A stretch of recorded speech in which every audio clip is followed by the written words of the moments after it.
আসসালামু আলাইকুম। আজকে আমাদের কেস হচ্ছে হেমাটোমেট্রা। তো প্রথমে এই পেশেন্টের টিভিএস করতে হবে। তো তার আগে নর্মালি আমি অ্যাবডোমিনালি একটু দেখে নিলাম। তো এই তো অ্যাবডোমেনে এইরকম একটা ছবি আসছে যে ইউটেরাসের ভিতরে কিছু একটা দেখা যাচ্ছে। তো পেশেন্টের হিস্ট্রি নিলাম আমি যে কি সমস্যা। তো পেশেন্ট বলল যে তার মেনস্ট্রুয়াল হিস্ট্রি রেগুলার। আচ্ছা, আপনার প্রতি মাসে মাসিক নিয়মিত হয়? হ্যাঁ।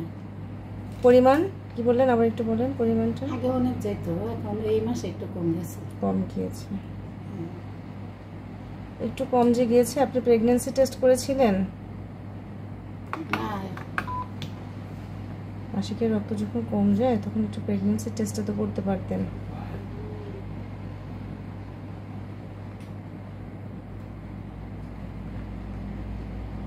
ম্যাডাম দিয়েছে যে একটা আলট্রাসাউন্ড করে কালকে দেখে দাও। ঠিক আছে।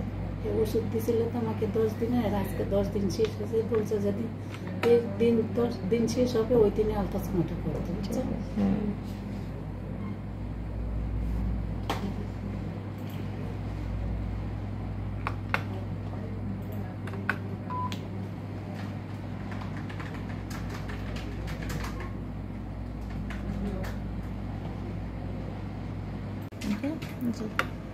এই যে এন্ডোমেট্রিয়ামের ভিতরে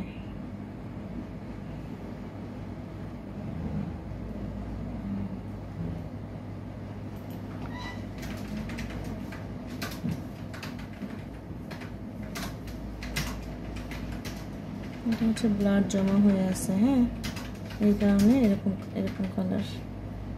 গোল চিহ্ন যেখানে গ্রাউন্ড গ্লাস অ্যাপেস না, এই যে ইউটেরাসের ভিতরে এই যে দেখতে পাচ্ছেন এইটা, এটা এই যে ইউটেরাস, ইউটেরাসের ভিতরে এটা তো থাকার কথা ছিল না। জি না, নর্মালি তো দেখোই, তাই না? জি। এটা হচ্ছে ওনার এই যে মাসিক কম কম হয়েছে কারণ কিছু ব্লাড ইউটেরাসের ভিতরে জমা হয়ে আছে।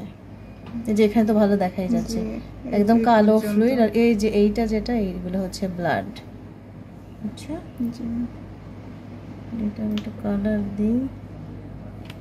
কালার নেওয়ার কথা না, চারপাশে অনেক কালার আছে কিন্তু এর ভিতরে তো আর কালার থাকবে না।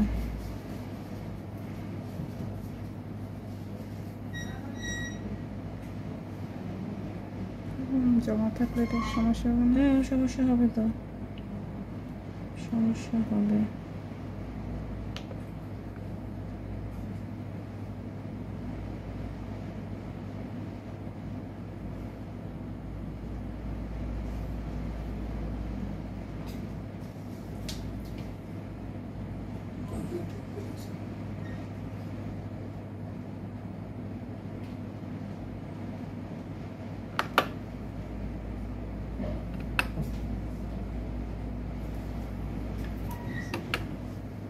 পজ করো।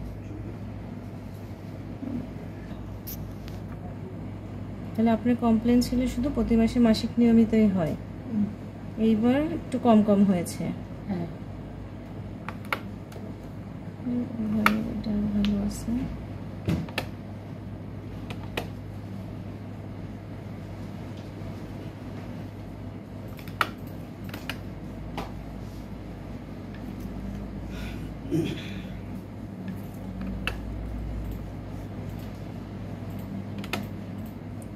রাইট ওভারিতে একটা ছোট্ট ফলিকল।